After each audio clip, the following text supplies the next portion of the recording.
If you've watched any of the Marvel movies, you know life is different on Asgard versus Xandar, or on Hala versus Earth. And even on Earth, life in New York City, USA, is different from Kamartaj, Nepal. But how is it different? Because if you don't understand the differences, it's easy to make mistakes. Where is Gamora? Yeah, I'll do you one better. Who's Gamora? I'll do you one better.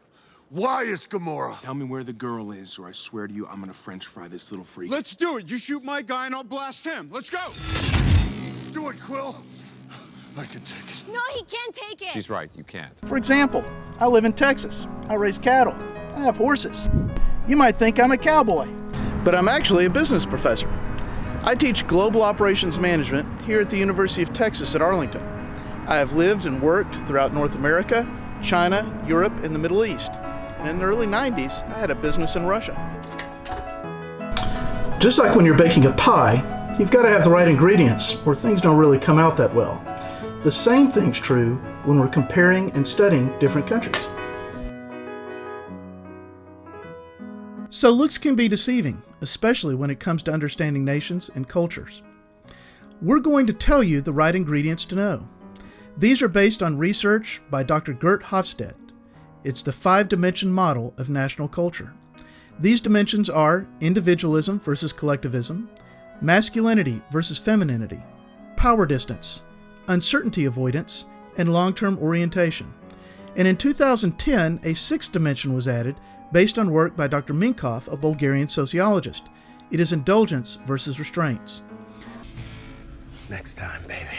We will go through each of these and show how the Marvel movies can teach you how the United States is different, as well as the same as where you live. We will also compare the U.S. to another country from each continent. My name is Dr. Edmund Prater, and I will be your guide. The data we share comes from Hofstede's insights. It is based on different questions developed by researchers and normalized to a 100-point scale. Please note that this does not mean that certain people in any society cannot feel or act differently. These scores just reflect the aggregate responses of people in those countries. So let's get started by looking at something the United States is well known for: individualism. Let's say that you're a young guy with $20 billion and a genius IQ. Well, naturally, you would want to build an indestructible iron suit and fly around the world dating Gwyneth Paltrow. This reflects individualism, as opposed to being interdependent as members of the larger society. In individualist societies, people focus on themselves and their direct families. I told you I don't want to join your super secret boy band. No. See, I remember you do everything yourself. Now let's say you have a shaved head, a wicked spear, and run a special forces unit that is the personal guard for the king of Wakanda. As Okoye, no matter who is king, you bear them loyalty and act the same.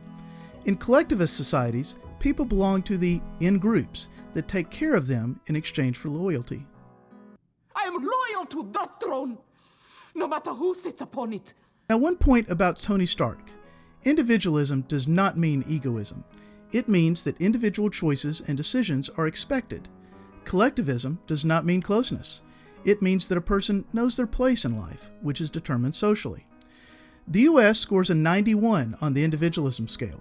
For comparison, France scores a 71, Argentina scores a 46, Nigeria scores a 30, and China scores a 20. So yes, the U.S. is an individualistic society, while China is very collectivistic. Now in the Marvel movies, Tony Stark is known for always making his own decisions and going his own way. From deciding that Stark Industries will no longer build weapons, to building Ultron without informing the Avengers. He always is independent. Yet he still has to interact with the group as well. In the last movie, he is focused on taking care of himself, his wife, and his daughter. He doesn't want to risk them. However, while Natasha as Black Widow was raised and trained to make independent decisions, she finds a family in the Avengers and redefines herself as part of that group. Speaking of Tony and Natasha, they also illustrate another key aspect in Hofstede's model: masculinity versus femininity. A high masculine score shows that you are expected to be tough and to win, just like the guys trying to raise Thor's hammer. Are you even pulling? Are you on my team? Just represent, pull. All right, let's go. Society is driven by competition, achievement, and success. While winning is important for both genders, in a feminine society, the genders are emotionally closer. The dominant values in society are caring for others and quality of life. The key thinking of this is what motivates people. Do you want to be the best? Strongest Avenger. Access denied. Damn you, Stark. Or like what you do? And? Widow? Oh, no, that's not a question I need answered. Here, China scores a 66, while the US scores a 62. Nigeria is 60, Argentina is 56, and France is 43. This shows that China does tend to be a masculine society. Chinese students care about exam scores and ranking more than many students because it is the main criterion to achieve success or not. When you consider that their performance on one exam, the Gaokao, or higher education exam, drives all of higher education in China, this isn't surprising. People in societies exhibiting a large degree of power distance accept a hierarchical order in which everybody has a place and which needs no further justification. In societies with low power distance, people strive to equalize the distribution of power and demand justification for differences of power. You need men in these buildings. There are people inside and they're gonna be running right into the line of fire. You take them through the basement or through the subway. You keep them off the streets. I need a perimeter as far back as 39th. Why the hell should I take orders from you?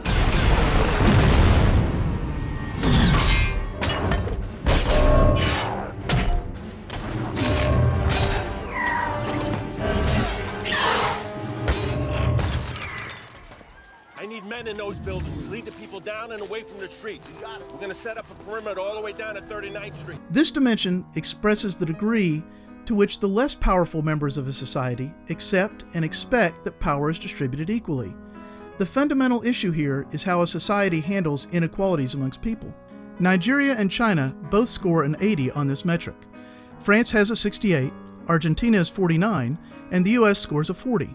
Societies that have high scores accept greater inequalities among people. You can scar yourself as much as you like. To them, you'll just be an outsider. You're crazy to think that you could walk in there. They tend to believe that people shouldn't aspire beyond their station in life. Not surprisingly, centralized power is seen a great deal, and employees expect to be told what to do. That man is playing Galaga. Thought we wouldn't notice, but we did. The US has a very low score, and this isn't surprising when you also consider American individualism. In the US, everyone is unique, so you have to convince people that you have a better idea or more power than they do. They do not just accept it. The dimension uncertainty avoidance has to do with the way that a society deals with the fact that the future can never be known. You were kidding, right? I have no idea, man. We're talking about time travel here. Either it's all a joke or none of it is. We're good. In other words, how much ambiguity does a society accept? Different cultures have learned to deal with this anxiety in different ways.